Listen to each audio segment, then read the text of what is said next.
بسم اللہ الرحمن الرحیم۔ السلام علیکم ورحمۃ اللہ وبرکاتہ۔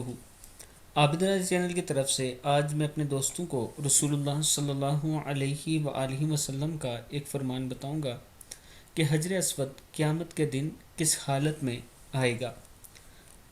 حضرت ابن عباس رضی اللہ تعالیٰ عنہ فرماتے ہیں کہ رسول اللہ صلی اللہ علیہ وآلہ وسلم نے ارشاد فرمایا،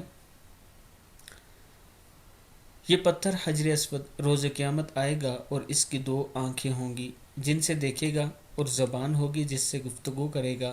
جس نے بھی اس کو حق کے ساتھ چوما اس کے متعلق شہادت دے گا۔